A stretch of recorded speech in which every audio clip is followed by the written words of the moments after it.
Hi dear friends, நம்ம டக்குன்னு செய்யக்கூடிய ஒரு ஈஸியான குருமா ரெசிபி தான் பார்க்க போகிறோம். இது வந்து பார்த்திங்கன்னா சப்பாத்தி குருமா ரெசிபி. ஸோ இதுக்கு முன்னாடி நீங்கள் இன்னும் சப்ஸ்கிரிப்ஷன் கொடுக்கலன்னா ஒரு சப்ஸ்கிரிப்ஷன் கொடுத்துட்டு அதுக்கப்புறம் இந்த வீடியோவை பாருங்கள். எனக்கு ரொம்ப ஹெல்ப்ஃபுல்லாக இருக்கும். ஸோ அதுக்கப்புறம் வாங்க இப்போ ரெசிபிக்கு வந்து பார்த்திங்கன்னா ஒரு அரைப்பு செய்ய வேண்டியிருக்கு. அது முதல்ல செஞ்சு வச்சிடலாம். இதுக்கு வந்து ஒரு அரை கப்பு வந்து துருவின தேங்காய் எடுத்துருக்கேன். இதுக்கு பதிலாக நீங்கள் தேங்காய் சில்லு கூட எடுத்துக்கலாம். தேங்காய் சேர்த்த பிறகு நம்ம வந்து ஒரு 2 பச்சை மிளகாய் சேர்த்துக்கலாம். நான் வந்து பார்த்திங்கன்னா 2 பச்சை மிளகா கழுவி எடுத்துகிட்டு வந்திருந்தேன். நான் பச்சை மிளகா வந்து ஃப்ரெஷ் பச்சை மிளகா கிடையாது, கொஞ்சம் வாங்கி பாக்ஸில் போட்டு வச்சது தான். அதனால் பார்த்திங்கன்னா ஒரு பச்சை மிளகா போயிடுச்சு. ஸோ அதனால் அதை டிஸ்கார்ட் பண்ணிவிட்டு இன்னொரு பச்சை மிளகாவும் சேர்த்து உடச்சி பார்த்துட்டு அதுக்கப்புறம் நான் வந்து சேர்த்துக்கிறேன். ஸோ இது மாதிரி 2 பச்சை மிளகா வந்து நம்ம வந்து சேர்த்துக்கலாம். அதுக்கப்புறம் பார்த்திங்கன்னா இதுக்கு வந்து நம்ம வந்து ஒரு கசகசான்னு சொல்லுவாங்களா, பாப்பி சீட்ஸுன்னு. ஸோ அது வந்து பார்த்திங்கன்னா ஒரு அரை டேபிள் ஸ்பூன் கிட்ட போட்டுக்கலாம். நான் வந்து ரெகுலர் ஸ்பூனில் போடுறேன்னு நினைக்காதீங்க, பட் எனக்கு வந்து அளவு கரெக்டாக தெரியும், அதனால் அரை டேபிள் ஸ்பூன் அளவு நான் போட்டிருக்கேன். ஸோ அதுக்கப்புறம் வந்து பார்த்திங்கன்னா சோம்பு வந்து பார்த்திங்கன்னா ஒரு அரை டீஸ்பூன் அளவு போட்டுக்கோங்க, நிறையா சேர்க்க வேணாம். இதுக்கு வந்து முந்திரி பருப்பு சேர்க்கணுன்னு அவசியம் இல்லை. இந்த குருமாவுக்கு முந்திரி சேர்த்திங்கன்னா நிறைய பேருக்கு ஒத்துக்காது, அதனால் முந்திரி சேர்க்காமே இந்த குருமா பண்ணி பாருங்கள், சூப்பராக இருக்கும். ஸோ இதுக்கப்புறம் ஒரு 3/4 கப்பு தண்ணி சேர்த்து இது மாதிரி பேஸ்ட்டு மாதிரி நல்லா அரைச்சி எடுத்துகிட்டு வந்துடலாம். கசகசா ஊற வச்சா தான் அரைப்படணும்னு அவசியம் இல்லை. தேங்காய் சேர்க்கும் போது கசகசா சேர்த்து அரைச்சிங்கன்னா நல்லாவே அரைப்படும். ஸோ இப்போ வந்து பார்த்திங்கன்னா நான் ஒரு செக்கில் ஆட்டின கடலை எண்ணெய் வந்து வாங்கியிருக்கேங்க. இது வந்து தியா நேச்சுரல்ஸ் ஆஸ்டினில் மட்டும் தான் கிடைக்கும். ஸோ அதனால் வந்து அதுவும் ஆன்லைனில் ஆர்டர் பண்ணிங்கன்னா உங்கள்கிட்ட வீட்டுக்கே வந்து டெலிவரி பண்ணிடுவாங்க. ஸோ அந்த தியா நேச்சுரல்ஸ்லேருந்து நான் வந்து செக்கில் ஆட்டின கடலை எண்ணெயும் செக்கில் ஆட்டின நல்லெண்ணெயும் வாங்கி வச்சுருக்கேன் இந்த டைமு. ஸோ அதுதான் இப்போ சேர்த்துக்கிறேன். அது வந்து ஒரு 3 டேபிள் ஸ்பூன் கிட்ட சேர்த்துக்கிறேன்.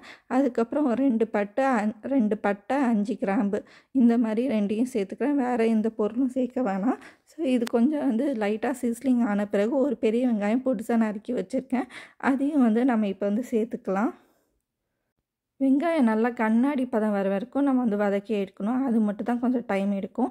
மற்றபடி பார்த்திங்கன்னா நான் இன்றைக்கி என்னென்ன வெஜிடபிள்ஸ் சேர்த்துருக்கேன்னா ஒரு கைப்பிடி பேபி கேரட் சேர்த்துருக்கேன். பெரிய கேரட்டாக இருந்தாலும் நீட்டமாக நீங்கள் வெட்டி எடுத்துக்கலாம்.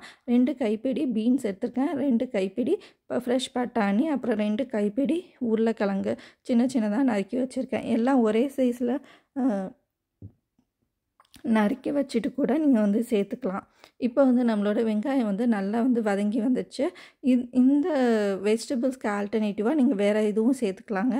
அதுக்கப்புறம் நம்ம வந்து இஞ்சி பூண்டு பேஸ்ட் சேர்த்துக்கலாம். அது ஒரு டேபிள் ஸ்பூன் அளவு நம்ம சேர்த்துக்கிட்டால் போதும். அதுவும் சேர்த்து பச்சை வாசனை போகிற வரைக்கும் நம்ம வந்து வதக்கி எடுத்துக்கணும். அதுக்கப்புறம் ஒரு தக்காளி பொடிசாக நறுக்கி வச்சுருக்கேன், அதையும் நம்ம சேர்த்துட்டு தக்காளி நல்லா மசிகிற அளவுக்கு நம்ம வந்து வதக்கி விடணும் ஒரு 2 நிமிஷத்துக்கு போல். ஸோ இப்போ வந்து பார்த்திங்கன்னா நான் வந்து அந்த வெஜிடபிள்ஸ் பதிலாக என்னென்ன ஆல்டர்னேட்டிவ் சேர்க்கலான்னு சொல்கிறேன். இந்த வெஜிடபிள்ஸ்க்கு பதிலாக நீங்கள் வந்து சோயா சங்க்ஸ் சேர்த்து பண்ணலாம், இல்லைனா வந்து மஷ்ரூம் சேர்த்து இந்த குருமா வைக்கலாம், இல்லைனா பன்னீர் சேர்த்து வைக்கலாம். ஸோ அது போக நீங்கள் வந்து வெறும் காலிஃப்ளவரும் பட்டாணியும் மட்டும் வச்சு பாருங்கள், அது அட்டகாசமாக இருக்கும். ஸோ இந்த மாதிரி டிஃப்ரெண்ட்டாக நீங்கள் வந்து கொஞ்சம் பீட்ரூட்டும் வேணால் சேர்த்துக்கலாம். இது கூட நான் சேர்க்குறது வந்து மிக்சட் வெஜிடபிள்ஸு. ஸோ இது கூட நீங்கள் பீட்ரூட்டும் சேர்க்கலாம்.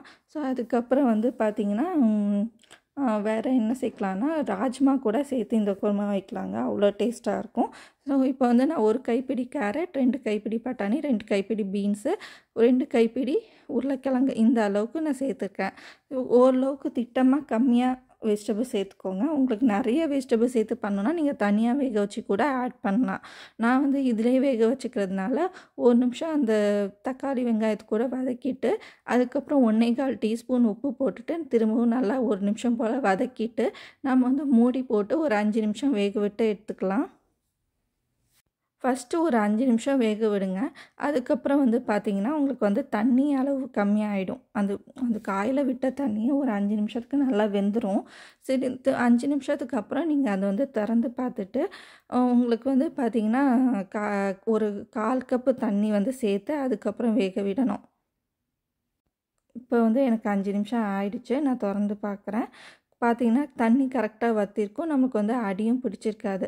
லைட்டாக அடி பிடிச்சிருந்தா அது பிரச்சனை கிடையாதுங்க. உங்களுக்கு கம்ப்ளீட்டாக அடி பிடிக்கக்கூடாது. அதுக்கு பதிலாக நீங்கள் வந்து அதுக்கு முன்னாடி ஒரு 5 நிமிஷத்துக்கு அப்புறமே நீங்கள் திறந்து விட்டு இது மாதிரி ஒரு 1/4 கப் தண்ணி சேர்த்துட்டிங்கன்னா உங்களுக்கு வந்து கரெக்டாக வெந்து வந்துடும். இது வந்து ஒரு ஃபாஸ்ட் மெத்தடுக்கு தான் நான் வந்து இது மாதிரி செஞ்சு காமிச்சிருக்கேன். உங்களுக்கு நீங்கள் நிறைய காய் சாப்பிடுவீங்க, இன்னும் நிறையா சாப்பிடுவீங்க அப்படின்னா நீங்கள் தனியாக ஒரு ஸ்டீமரில் எல்லா காயும் போட்டு ஒரு 3/4 பதத்துக்கு வேக வச்சுட்டு இந்த ஸ்டேஜில் நீங்கள் இதை ஆட் பண்ணி இது அப்புறம் குருமா பண்ண ஆரம்பிச்சிடலாம். ஸோ இப்போ வந்து பார்த்திங்கன்னா நான் மறுபடியும் 1/4 கப் சேர்த்துட்டு ஒரு 5 நிமிஷம் வேக விட்டு எடுத்துக்கிறேன். டோட்டலாக 10 நிமிஷத்துலேயே நம்ம காய் வந்து 3/4 பதத்துக்கு வெந்துருச்சுங்க. அதுக்கப்புறம் வந்து பார்த்திங்கன்னா நம்ம வந்து மசாலா பொடிலாம் சேர்க்குறோம். ஒரு 1/2 டீஸ்பூன் மஞ்சள்தூள், 1 டீஸ்பூன் காஷ்மீரி மிளகாய்த்தூள், 1/2 டீஸ்பூன் மல்லித்தூள், இந்த 3ஐயும் சேர்த்துட்டு ஒரு டைம் நல்லா கலந்து விடுங்க. கலந்து விட்டுட்டு அதுக்கப்புறம் நான் வந்து கரம் மசாலா சேர்க்க மறந்துட்டேன். அதையும் இப்போயே சேர்த்துக்கலாம். உங்களுக்கு கரம் மசாலா லாஸ்ட்டாக சேர்க்க தான் பிடிக்கும்னா நீங்கள் லாஸ்ட்டாக கூட சேர்த்துக்கலாம். நான் வந்து 1 டீஸ்பூன் கரம் மசாலாவும் சேர்த்துட்டு இது கூட நல்லா வதக்கி விட்டுக்கிறேன். இது கூட வந்து பார்த்திங்கன்னா உப்பு சேர்த்துக்கணும். உப்பு வந்து நம்ம ஆல்ரெடி காய்க்கு தேவையான உப்பு மட்டும் தான் நான் அப்போ சேர்த்துருந்தேன். இப்போ வந்து நம்ம மசாலாவுக்கும் தண்ணிக்கும் சேர்த்து உப்பு சேர்த்துக்கணும். ஸோ அது வந்து பார்த்திங்கன்னா 1 டீஸ்பூன் அளவு சேர்த்துக்கேன். டோட்டலாக வந்து 2.25 டீஸ்பூன் உப்பு இந்த குருமாவுக்கு தேவைப்படும். உப்பும் சேர்த்துட்டு நல்லா ஒரு நிமிஷம் போல் நல்லா பரட்டி விடுங்க. பரட்டி விட்ட பிறகு இப்போ வந்து நம்ம வந்து ஃப்ளேம் வந்து லோவில் வச்சுக்கலாம். லோவில் வச்ச பிறகு நம்ம வந்து அரைச்சி வச்சுருந்தோம் இல்லையா ஒரு பேஸ்ட்டு, 1/2 கப்பு தேங்காய், 2 பச்சை மிளகா, 1/2 டேபிள் ஸ்பூன் கசகசா, 1/2 டீஸ்பூன் சோம்பு, ஒரு 3/4 கப்பு தண்ணி போட்டு பேஸ்ட் மாதிரி அரைச்சி வச்சுருந்தோம் இல்லையா, ஸோ அந்த பேஸ்ட்டை இப்போ சேர்த்துட்டு நம்ம வந்து ஒரு டைம் கலந்து விடணும். கலந்து விட்டுட்டு அது வந்து லோ ஃப்ளேம்லேயே நீங்கள் வந்து கலந்து விடுங்க.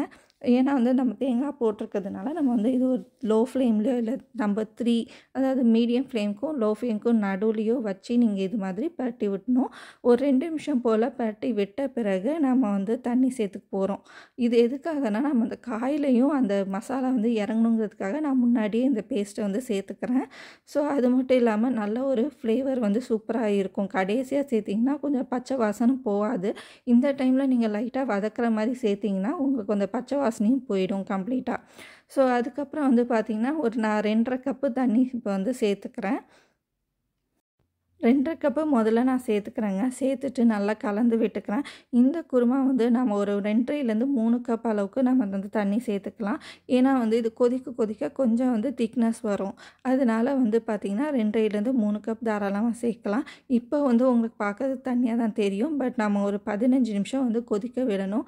ஸோ நான் வந்து 2.5 கப் தான் சேர்த்துருந்ததுனால இன்னொரு 1/2 கப்பும் சேர்த்துட்டு 3 கப்பாக பண்ணிக்கிட்டேன். இப்போ வந்து பார்த்திங்கன்னா டேஸ்ட் பண்ணி பார்த்துக்கோங்க. உப்பு, காரம் எல்லாம் சரியாக இருக்கணும். ஸோ அதுக்கப்புறம் நம்ம வந்து கொதிக்க விடலாம். ரொம்ப மீடியம் ஃப்ளேம்லேயும் நம்ம கொதிக்க விடக்கூடாது. லோ ஃப்ளேம்லேயும் நம்ம கொதிச்சா ரொம்ப லேட் ஆகும். அதனால் நடுவில் வச்சுக்கோங்க. அது 2க்கும் நடுவில் வச்சுட்டு மூடி போட்டு ஒரு 15 நிமிஷம் நல்லா கொதிக்க விடுங்க. 15 நிமிஷம் நல்லா கொதிக்க விட்ட பிறகு நம்ம வந்து திறந்து பார்க்கலாம். நம்மளோட குருமா வந்து ஆல்மோஸ்ட் ரெடி ஆகிடுச்சு. இன்னும் ஒரு 5 நிமிஷம் நம்ம கொதிக்க விட்டால் ரெடி ஆகிடும். கொஞ்சம் எண்ணெய் பிரிஞ்சு வந்துச்சு நம்மளுக்கு வந்து ரெடி ஆயிடுச்சுன்னு அர்த்தம். ஸோ இப்போ வந்து பார்த்திங்கன்னா நான் காய் எல்லாத்தையும் வந்து ஒரு டைம் டேஸ்ட் பண்ணி பார்த்துக்கிறேன். நல்லா ஃபுல்லாக வெந்திருக்கணும். நம்ம 3/4 பதம் அளவுக்கு தானே நம்ம வேக வச்சுருந்தோம். ஸோ அதனால் இப்போ தண்ணி போட்டு வேக வச்சதுனால அது வந்து ஃபுல்லாக வெந்து வந்துடும். உங்களுக்கு வந்து அதுக்கப்புறம் லாஸ்ட்டு 5 மினிட்ஸ்க்கு முன்னாடி இது மாதிரி கொத்தமல்லி ஒரு கைப்பிடி போட்டு தான் நறுக்கி வச்சுருக்கேன். அதையும் சேர்த்துட்டு நல்லா கலந்து விட்டுட்டு ஒரு 5 மினிட்ஸ் வந்து ஓப்பன் குக்கிங்லேயே நம்ம வந்து குக் பண்ணி எடுத்துக்கலாம். லாஸ்ட்டு 5 மினிட்ஸ் பார்த்திங்கன்னா இது மாதிரி தகன்னு கொதிச்சு லைட்டாக எண்ணெய் பிரிஞ்சு வந்திருக்கு பாருங்கள். இப்போ வந்து நம்மளோட குருமா சூப்பராக ரெடி ஆகிடுச்சு பாருங்கள். இப்போ நான் கலந்து விடுறேன் பாருங்கள். நல்லா அந்த கன்சிஸ்டன்சி, அந்த ஃப்ளேவர் எல்லாமே போய் சூப்பராக ரெடி ஆகிடுச்சு. இப்போ நான் வந்து சப்பாத்தியில் வந்து பார்த்திங்கன்னா சப்பாத்தியில் சைடில் தொட்டு சாப்பிட்றது பதிலாக இது மாதிரி ஊற்றி ஊற வச்சுட்டு அதுக்கப்புறம் சாப்பிட்டு பாருங்கள். அட்டகாசமான சுவையில் இருந்துச்சு. இது மெயினாக சப்பாத்திக்கு ரொம்ப ரொம்ப டேஸ்ட்டாக இருக்கும். சப்பாத்திக்கு போக தோசைக்கும் செஞ்சு சாப்பிட்லாம். பட் இட்லிக்கு மட்டும் மேட்ச் ஆகாது. பட் தோசைக்கு சூப்பராக இருக்கும். நீங்கள் வந்து நிறையா குருமா வச்சுட்டிங்களே அப்படின்னு நினச்சிட்டு இது பண்ணவும் வேணாம். நீங்கள் தோசைக்கும் வச்சுக்கலாம், சப்பாத்திக்கு வச்சுக்கலாம். பட் பரோட்டாக்கு இட்லிக்கும் வந்து மேட்ச் ஆகாது. நான் உங்களுக்கு சொல்லிடுறேன். நான் அடுத்த நாளைக்கு பார்த்தீங்கன்னா இது மாதிரி நெய் தோசை சுட்டுருந்தேன். ஹோட்டல் ஸ்டைலில் நெய் தோசை சுட்டுருந்தேன். ஸோ இதுக்கும் வந்து இந்த குருமா தொட்டு சாப்பிட்டு பார்த்தேங்க. சூப்பராக இருந்துச்சு. கண்டிப்பாக இந்த ரெசிபி ட்ரை பண்ணி பார்த்துட்டு எனக்கு கமெண்ட் பண்ணுங்கள். லைக் பண்ணுங்கள், ஷேர் பண்ணுங்கள், மறக்காமல் சப்ஸ்கிரைப் பண்ணிக்கோங்க. சீக்கிரமே இன்னொரு வீடியோவில் பார்க்கலாம். Thank you friends.